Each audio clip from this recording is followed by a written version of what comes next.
അടുത്ത സെറ്റ് കോഴിമുട്ട വീണ്ടും ഇൻക്യുബേറ്ററിൽ വെക്കുകയാണ്. അതോടൊപ്പം തന്നെ ചെറിയൊരു പണിയും കൂടി കിട്ടിയിട്ടുണ്ട്. ഇതാ കണ്ടില്ലേ, ബൾബ് പൊട്ടിയിട്ട് കോഴിമുട്ടയിലേക്ക് വീണ് കിടക്കുകയായിരുന്നു. ഞാൻ കുറച്ച് മുന്നേ വന്ന് നോക്കിയപ്പോഴാണ് ഈ ഒരു കാഴ്ച കണ്ടത്. ഇത് കണ്ടോ, ബൾബ് ബോർഡിൻ്റെ അകത്ത് നിന്ന് ബൾബ് സെപ്പറേറ്റ് ആയിട്ടാണ് ഇതിൽ വീണേക്കുന്നത്. ഒരു കോഴിമുട്ട പൊട്ടിയിട്ടുണ്ട്, കുറച്ച് മുട്ടയ്ക്ക് പൊട്ട് ഉണ്ട്. അപ്പം ഞാനിതാ ഇത് അഴിച്ച് മാറ്റിയിട്ട് അവിടെ പകരം വേറൊരു ബൾബ് കുടുക്കി കൊടുക്കുന്നുണ്ട് കേട്ടോ. പിന്നെ ഇൻക്യുബേറ്ററിൽ മാത്രമല്ല, നമ്മുടെ ഒരു തള്ളക്കോഴി ഇതാ പൊരുത്ത് കിടക്കുന്നുണ്ട്. ഇവൾ പൊരുത്ത് കിടക്കാറുണ്ട്, പക്ഷേ ഇപ്രാവശ്യം ഞാൻ വെക്കുന്നില്ല എന്ന് വിചാരിച്ചിരുന്നു കേട്ടോ. പക്ഷെ എങ്ങനെയായിട്ടും ഇവൾ സമ്മതിക്കുന്നില്ല. അവളുടെ ഒരു സന്തോഷത്തിന് വേണ്ടിയിട്ട് ഒരു 10 മുട്ട അവൾക്കും വെച്ച് കൊടുത്തിട്ടുണ്ട്. അപ്പോൾ അതാ ഇത്രയും മുട്ടയാണ് ഇൻക്യുബേറ്ററിൽ വെക്കുന്നത്. നിലവിൽ നമ്മുടെ കയ്യിലുള്ള നാടൻ കോഴികളുടെ സ്റ്റോക്ക് ഏകദേശം കഴിയാറായിട്ടുണ്ട്. അപ്പോൾ ഞാൻ വിചാരിച്ചു ഓക്കെ, എന്നാൽ കുറച്ച് കോഴിമുട്ട ഇൻക്യുബേറ്ററിൽ വെക്കാമെന്നുള്ളത്. ഇൻക്യുബേറ്റർ ഉണ്ടായാലുള്ളൊരു സുഖം അതാണ്. നമുക്ക് എപ്പം കോഴിമുട്ട പൊരുത്തിൽ വെക്കണം എന്ന് തോന്നിയാലും കോഴികളെ കാത്തു നിൽക്കേണ്ട ഒരു ആവശ്യമില്ലല്ലോ. കോഴിമുട്ട ഉണ്ടെങ്കിൽ ഏത് സമയത്തും നമുക്ക് വെക്കാം. പക്ഷെ കഴിഞ്ഞ പ്രാവശ്യം എനിക്ക് ചെറിയൊരു ടെൻഷൻ ഉണ്ടായിരുന്നു. ഞാൻ കോഴിമുട്ട വെച്ച സമയത്ത് മഴയും ഇടി മിന്നലും എല്ലാം ഉണ്ടായിരുന്നു. വലിയ കുഴപ്പമില്ലാതെ നമുക്ക് കുഞ്ഞുങ്ങളെ കിട്ടി, സൊണാലി കോഴി കുഞ്ഞുങ്ങളെ കിട്ടിയിട്ടുണ്ടായിരുന്നു. അവരെല്ലാം സെയിലായി പോയിട്ടോ. ഇനി ഈ പ്രാവശ്യം സൊണാലിയല്ല നമ്മൾ വെക്കുന്നത്, നാടൻ കോഴികളെയാണ്. അതുപോലെ കോഴിമുട്ട ഞാൻ ഫ്രിഡ്ജിലാട്ടോ സൂക്ഷിക്കാറ്, വിരിയിക്കാനുള്ളത്. അതുപോലെ രാത്രിയാണ് പൊതുവേ കോഴിമുട്ട ഇൻക്യുബേറ്ററിൽ വെക്കുക. അപ്പോൾ രാവിലെ കോഴിമുട്ട എല്ലാം പുറത്തെടുത്ത് വെച്ചിട്ട് അതിൻ്റെ തണുപ്പും കാര്യങ്ങളൊക്കെ മാറിയതിന് ശേഷം രാത്രിയാണ് നമ്മൾ കൊണ്ടുപോയിട്ട് ഇൻക്യുബേറ്ററിൽ കൊണ്ടുപോയിട്ട് കോഴിമുട്ട വെക്കുക കേട്ടോ. കുറേ ആളുകൾ പറയാറുണ്ട്, പിന്നെ ചേച്ചി ഫ്രിഡ്ജിൽ കോഴിമുട്ട വെക്കാൻ പാടുണ്ടോ, കോഴിമുട്ട വിരിയോന്നൊക്കെ ഉള്ളത്. എനിക്ക് അങ്ങനത്തെ ഒരു ഫീൽ ഇതുവരെയായിട്ടും വന്നിട്ടില്ല. എനിക്ക് ഫ്രിഡ്ജിൽ വെക്കുന്ന കോഴിമുട്ടയും വിരിഞ്ഞ് കിട്ടാറുണ്ട്. അങ്ങനത്തെ പ്രശ്നമൊന്നുമില്ല കേട്ടോ. പിന്നെ ഫ്രിഡ്ജിൽ വെക്കുമ്പോഴും നിങ്ങൾ ശ്രദ്ധിക്കുക, ഡോറിൻ്റെ മുകളിലൊന്നും വെക്കാതെ ഒരു ബോക്സിലൊക്കെ ആക്കിയിട്ട് നല്ല വൃത്തിയിൽ തന്നെ വെക്കുക. എങ്കിലും വലിയ പ്രശ്നവും കാര്യങ്ങളൊന്നുമില്ല. പിന്നെ ഇതാണ് നമ്മുടെ ഇൻക്യുബേറ്റർ. ഒരുപാട് ആളുകൾ ചോദിക്കുന്നുണ്ട് എവിടുന്നാണ് വാങ്ങിയെന്നുള്ളത്. ഞാൻ എൻ്റെ വീടിൻ്റെ അടുത്തുള്ളൊരു ഷോപ്പിൽ നിന്നാണ് വാങ്ങിയത്. ഞാൻ വീഡിയോയിൽ എത്രയോ പ്രാവശ്യം പറഞ്ഞിട്ടുണ്ട്. ഇവരിപ്പോൾ ആ ഒരു ഷോപ്പ് ക്ലോസ് ചെയ്തിട്ടോ, അതുകൊണ്ട് അവിടുന്ന് എന്തായാലും ഇനി ഇൻക്യുബേറ്റർ കിട്ടില്ല. കുറേ ആളുകൾ നമ്പറും കാര്യങ്ങളൊക്കെ ചോദിച്ചിരുന്നു, അതുകൊണ്ടാണ്. അവരിപ്പോൾ വേറെ എന്തോ പരിപാടി തുടങ്ങി. അവരിപ്പോൾ നിർത്തിയിട്ട് എനിക്ക് തോന്നുന്നു 2 വർഷത്തിൻ്റെ മുകളിലൊക്കെ ആയിട്ടുണ്ട്. ഞാൻ വിളിച്ച് നോക്കിയിട്ടുണ്ടായിരുന്നു. അപ്പം കോഴിമുട്ട വെക്കുന്നതിൻ്റെ ഒരു 2 മണിക്കൂർ മുന്നേ തന്നെ ഇൻക്യുബേറ്റർ ഇതുപോലെ ട്രേ ഒക്കെ വെച്ച് ഉള്ളൊക്കെ നന്നായിട്ട് നനച്ച് തുടച്ച് വെള്ളമൊക്കെ ഒഴിച്ചിട്ട് ഓൺ ചെയ്ത് വെച്ചിട്ടുണ്ടായിരുന്നു കേട്ടോ 2 മണിക്കൂറോളം. അതിന് ശേഷമാണ് കോഴിമുട്ട അതിലേക്ക് വെക്കുന്നത്. പിന്നെ ഇൻക്യുബേറ്ററിൽ കോഴിമുട്ട വെക്കുന്ന വീഡിയോ ഞാൻ മുന്നേ 2 പ്രാവശ്യം ഞാൻ ചെയ്തിട്ടുണ്ടല്ലോ, അതുകൊണ്ട് തന്നെ പ്രത്യേകിച്ച് പറയേണ്ട ആവശ്യമില്ല. പക്ഷേ ഇൻക്യുബേറ്റർ ഉണ്ടെങ്കിൽ നമുക്കൊരാശ്വാസമാണ്. ഈ പറഞ്ഞതുപോലെ തന്നെ ഏത് ടൈമിലും നമുക്ക് വെക്കാമല്ലോ. ഞാൻ പിന്നെ ടെറസിൻ്റെ മുകളിലല്ല കേട്ടോ, റൂമിൽ തന്നെയാണ് ഇൻക്യുബേറ്റർ വെക്കുക. ടെറസിൻ്റെ മുകളിൽ ഭയങ്കര ചൂടാണ്. അപ്പം എനിക്ക് ബോക്സ് പെട്ടെന്ന് കംപ്ലൈൻ്റ് ആയിപ്പോൾ ഒരു പ്രാവശ്യം എനിക്കങ്ങനെ സംഭവിച്ചിട്ടുണ്ട്. ഇതാകുമ്പം ആർക്കും ഒരു ശല്യമില്ല. റൂം ഞങ്ങളങ്ങനെ യൂസ് ചെയ്യാത്ത റൂമാണ്. ആ ഒരു ടൈമിൽ ഇതുപോലെ ഒരു ടേബിളിൻ്റെ മുകളിലേക്ക് എടുത്ത് വെച്ചിട്ട് ആവശ്യം കഴിഞ്ഞാൽ പിന്നെ അത് നല്ലോണം എടുത്ത് വെക്കുമല്ലോ. എനിക്ക് കുറച്ചും കൂടി സിമ്പിളായിട്ട് തോന്നാറ് ഇൻക്യുബേറ്ററാണ്. അത് വേറൊന്നുമല്ല, എൻ്റെ കോഴികൾ പൊരുത്തിൽ കിടക്കും, പക്ഷേ അവർക്ക് കുറച്ച് എന്താ പറയുക, കുറച്ച് ഏനാന്തവും മടിയൊക്കെ കുറച്ച് കൂടുതലാണ്. അപ്പം ഞാൻ കാണിച്ചു തരാം. അവർ പൊരുത്തിൽ കിടന്നാലും അവർ പൊരുത്തുനിന്ന് എഴുന്നേറ്റ് പോവില്ല. അവർക്കുള്ള ഫുഡ് വെള്ളം എല്ലാം നമ്മൾ കൂട്ടിൽ തന്നെ സെറ്റ് ചെയ്യണം. ഒട്ടും എഴുന്നേറ്റ് പോവില്ല കേട്ടോ. ചില സമയത്തൊക്കെ ഞാൻ കോഴീനെ എടുത്തിട്ട് പുറത്തേക്ക് എറിയും. കാരണം അവരങ്ങനെ കിടന്നാൽ അവരുടെ ഹെൽത്തിനും അത് പ്രശ്നമാണല്ലോ.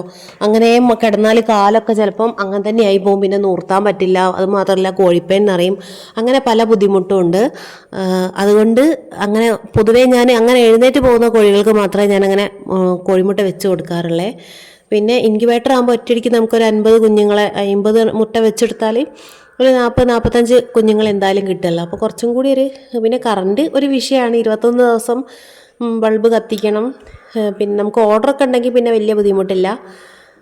അങ്ങനെ പോകുന്നുണ്ട്. പിന്നെ ഇതിൻ്റെ ചെറിയൊരു ബുദ്ധിമുട്ട് എനിക്ക് തോന്നിയത്, കോഴിമുട്ട കേടാണെങ്കിൽ നമുക്ക് 8ൻ്റെ പടി കിട്ടാൻ സാധ്യത വളരെ കൂടുതലാണ്. ചില ആളുകൾ പുറമേ നിന്നൊക്കെ മുട്ട സ്ഥിരമായിട്ട് വാങ്ങി വെച്ച് കൊടുക്കുന്ന ആളുകളുണ്ട്. അപ്പോൾ നിങ്ങൾ പുറമേ നിന്നൊക്കെ മുട്ട വാങ്ങി വെച്ച് കൊടുക്കുമ്പം ക്യാൻഡിൽ ടെസ്റ്റ് ചെയ്തിട്ട് വേണം വെച്ച് കൊടുക്കാനായിട്ട്.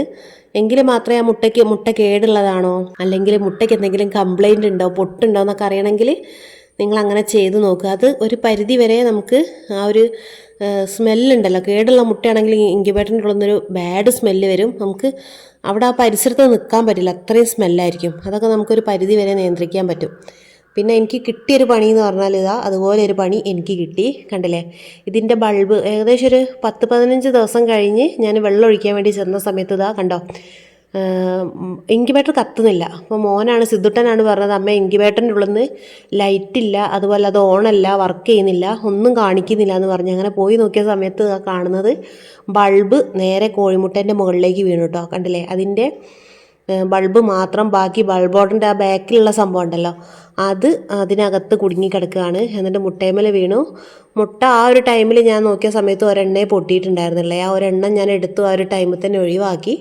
പക്ഷേ പിന്നീട് 2-3 ദിവസം കഴിഞ്ഞപ്പോഴാണ് മനസ്സിലായത് വേറെയും 3-4 മുട്ടകൾക്ക് കേടുപാടുകൾ സംഭവിച്ചിട്ടുണ്ട് എന്നുള്ളത്. നമുക്ക് പുറമേക്ക് കാണാൻ പറ്റാത്ത രീതിയിൽ പൊട്ട്, എന്നിട്ട് ആ പൊട്ടിൻ്റെ ഉള്ളിൽ നിന്ന് ഇങ്ങനെ ഒരു നീര് പോലെ വന്നിട്ട് ആ കോഴിമുട്ട എല്ലാം കേടായിപ്പോയി. സ്മെല്ലും കാര്യങ്ങളൊക്കെ വന്നപ്പോൾ ഞാൻ ചെക്ക് ചെയ്തിട്ടുണ്ടായിരുന്നത് ഇത് കണ്ടില്ലേ, കോഴിമുട്ട പൊട്ടിപ്പോയി, ബൾബ് വീണിട്ട്. അത് എന്താ സംഭവിച്ചതെന്ന് അറിയില്ല, ചൂടുകൊണ്ടായിരിക്കാം. കണ്ടോ, മുട്ട പൊട്ടിയിട്ടോ. അതുമാത്രമല്ല, ഇതിനകത്ത് കുഞ്ഞുങ്ങളുണ്ടായിരുന്നേ. ഏകദേശം ഒരു 15-16 ദിവസമൊക്കെ ആയിട്ടുണ്ട്. ആ ഒരു ടൈമിലാണ് ബൾബ് കണ്ടില്ലേ, ബൾബിൻ്റെ ബാക്കിലുള്ളൊരു സംഭവം അവിടെ പറ്റി പിടിച്ചു പോയി. ഉള്ളിൽ എനിക്ക് തോന്നുന്നു കത്തിപ്പോയതാണ് എന്നുള്ളത്. എനിക്ക് ആകെ കണ്ട ടൈമിൽ ഞാൻ ആകെ ടെൻഷനായി പോയി. ഈശ്വര, ഇത്രയും മുട്ടയുണ്ട്, മിഷൻ കംപ്ലൈൻ്റ് ആയോ, എന്ത് ചെയ്യുന്ന ആകെ ടെൻഷനായി പോയിട്ടോ. അങ്ങനെ മുട്ടയെല്ലാം എടുത്തൊഴിവാക്കി. അതിനുശേഷം അത് ഊരാൻ കിട്ടുമെന്ന് നോക്കി. കുറച്ചൊരു ബുദ്ധിമുട്ടി അതിനകത്തുനിന്ന് ഊരിയെടുക്കാനായിട്ട്. ആ ഒരു ടൈമിലാണെങ്കിൽ വിനാട്ടനും വീട്ടിലില്ലായിരുന്നു. അങ്ങനെ എന്തായാലും ഇതാ ഊരിയെടുത്ത്. ഉൾഭാഗം കണ്ടില്ലേ, ഈ ഒരു ബൾബ് എനിക്ക് തോന്നുന്നു കുറച്ച് പഴക്കമുള്ള ബൾബാണെന്ന് തോന്നുന്നു. ഇനി ചൂടുകൊണ്ടാണോ എന്താണെന്നൊന്നും അറിയില്ല. കണ്ടില്ലേ, ഉൾഭാഗം ഇങ്ങനെ ആയി പോയിട്ടുണ്ട്. നമുക്ക് കുറച്ച് മുട്ടകളും നഷ്ടപ്പെട്ടു. എന്തായാലും ബൾബ് ഓർഡർ ഊരിയിട്ട് ഞാൻ പുതിയൊരു ബൾബ് ഇട്ട് കൊടുക്കുന്നുണ്ട്. എന്നാലല്ലേ അറിയുള്ളൂ മിഷൻ എന്തെങ്കിലും കംപ്ലൈൻറ്റ് വന്നിട്ടുണ്ടോ എന്നുള്ളത്. ഇങ്ങനത്തെ ഒരു അനുഭവം എനിക്ക് ഫസ്റ്റ് ടൈമാണ് കേട്ടോ. മിഷന് കംപ്ലൈൻറ്റ് വരാറുണ്ട്, പക്ഷേ ഇതുവരെ ബൾബൊന്നും ഇതുപോലെ പൊട്ടി വീണിട്ടില്ല. എന്തായാലും ബൾബ് പുതിയത് ഇട്ട് കൊടുത്തു. എൻ്റെ അടുത്ത് സ്റ്റോക്ക് എപ്പോഴും ഉണ്ടാവാറുണ്ട് കേട്ടോ. ഇൻക്യുബേറ്ററിൽ കോഴിമുട്ട വെക്കുന്ന സമയത്ത് ഞാൻ 2-3 ബൾബ് സ്റ്റോക്ക് ചെയ്യാറുണ്ട്. അതൊരു ഭാഗ്യമായിട്ട് തോന്നി. എന്തായാലും ഇതാ മിഷൻ ഓൺ ആയിട്ടുണ്ട്, വേറെ കുഴപ്പവും കാര്യങ്ങളൊന്നുമില്ല. പിന്നെ കുറച്ച് മുട്ട നഷ്ടപ്പെട്ടു. എന്തായാലും ഇനി കുറച്ച് ദിവസം കൂടി വെയിറ്റ് ചെയ്യുക. അപ്പോൾ നിങ്ങൾ ഇൻക്യുബേറ്റർ ഉപയോഗിക്കുന്ന ആളുകളാണെങ്കിൽ നിങ്ങളെപ്പോഴും ഒരു 2 ബൾബ് കയ്യിൽ എക്സ്ട്രാ കരുതുക. ഞാൻ അങ്ങനെ എപ്പോഴും സ്റ്റോക്ക് ചെയ്യാറുണ്ട്. ചിലപ്പോൾ രാത്രിയൊക്കെ ഇങ്ങനത്തെ കേസുകൾ വന്നാൽ കടയൊന്നും ഓപ്പൺ അല്ലെങ്കിൽ ആകെ ബുദ്ധിമുട്ടായി പോകുമല്ലോ. പിന്നെ നിങ്ങളെ നാട്ടിൽ മഴയുണ്ടാവും. ഞങ്ങളെ നാട്ടിൽ അത്യാവശ്യം നല്ല മഴയാണ്. ഒരു 2 ആഴ്ച മുന്നേ ഉള്ള വീഡിയോ ആണ് കേട്ടോ. നമുക്ക് വീഡിയോ എടുത്ത് വയ്ക്കും, പക്ഷെ അതൊക്കെ എഡിറ്റ് ചെയ്ത് നിങ്ങളിലേക്ക് എത്തിക്കാൻ കുറച്ചൊരു ടൈം എടുക്കും. ഈ ഒരു കാര്യം മാത്രമല്ല, നമുക്കിപ്പോൾ വീട്ടിലെ കാര്യങ്ങളും എല്ലാ കാര്യങ്ങളും നോക്കണ്ടേ, എല്ലാം ഞാൻ തന്നെയല്ലേ ചെയ്യുന്നത്. അതിൻ്റെ ചെറിയ ബുദ്ധിമുട്ടും കാര്യങ്ങളൊക്കെ ഉണ്ട്.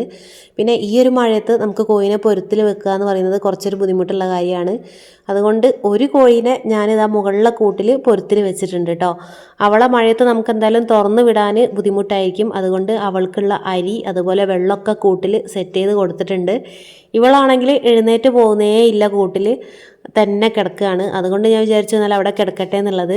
ഇങ്ങനത്തെ ഈ ഒരു മഴയുള്ള കാലാവസ്ഥയിൽ നമുക്ക് ഒരുപാട് കോഴികളെ പൊരുത്തിലിരുത്തുക എന്ന് പറഞ്ഞാൽ കുറച്ചൊരു ബുദ്ധിമുട്ടുള്ളൊരു കാര്യമാണ്. ഇവക്ക് ഞാൻ വെച്ച് കൊടുത്തേക്കുന്നത് സൊണാലിയുടെ മുട്ടയാണ്. അതുപോലെ നമ്മുടെ ഇൻക്യുബേറ്ററിൽ വെച്ചത് നാടൻ കോഴികളെ മുട്ടയാണ്. ഇവളുടെ വിരിയോ എന്നുള്ളത് ചെറിയൊരു സംശയമുണ്ട്. ഇവളുടെ കൂട്ടത്തിൽ 2 നേക്കഡ് നെക്കിൻ്റെ മുട്ടയും കൂടി ഉണ്ട്. എന്തായാലും നമുക്ക് 21 ദിവസം വെയിറ്റ് ചെയ്യുക വിരിയോ ഇല്ലയോ എന്ന് അറിയാൻ. ആളെന്തായാലും നല്ല ആത്മാർത്ഥതയോട് കൂടി കോഴിമുട്ടേൻ്റെ മുകളിൽ കിടക്കുന്നുണ്ട് കേട്ടോ. ഒട്ടും എഴുന്നേറ്റ് പോകുന്നില്ല. പക്ഷെ ഞാൻ എന്നാലും അരിയും വെള്ളമൊക്കെ ഞാൻ അവിടെ എത്തിച്ച് കൊടുത്തിട്ടുണ്ട്. എന്താ വെച്ചാൽ ഒന്നാമത്തെ ഒരു കാര്യം എന്ന് പറഞ്ഞാൽ മഴയാണ്.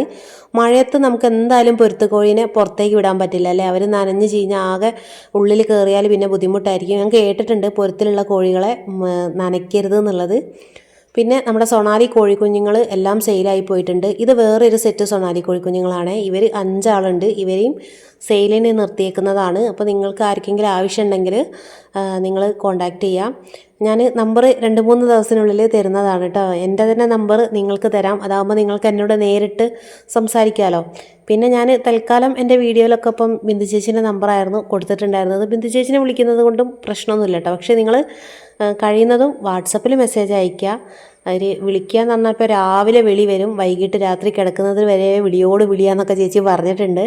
അങ്ങനെ ആരെയും വിളിച്ച് ബുദ്ധിമുട്ടിക്കാതിരിക്കട്ടോ. നിങ്ങൾ എന്ത് സംശയം ഉണ്ടെങ്കിലും നിങ്ങൾക്ക് വാട്സപ്പിൽ ചോദിക്കാവുന്നതാണ്. അതിന് പറ്റുന്ന ടൈമിൽ റിപ്ലൈ തരുന്നതാണ്. ഇത് സൊണാലിയാണ് കേട്ടോ. 5 ആൾക്കാരുണ്ട്, 5ഉം പെടക്കുട്ടികളാണ്. നിങ്ങൾക്ക് ആർക്കെങ്കിലും ആവശ്യമുണ്ടെങ്കിൽ നിങ്ങൾ പറയാം. സൊണാലി നമ്മളടുത്തുള്ള എല്ലാം സ്റ്റോക്ക് കഴിഞ്ഞു. ഏറ്റവും ലാസ്റ്റ് ഒരു 7 കുഞ്ഞുങ്ങളുണ്ടായിരുന്നു. അവരും സെയിലായി പോയിട്ടുണ്ട്. അവരുടെ വീഡിയോ വന്നിട്ടില്ല, ഉടനെ വരുന്നതാണ്.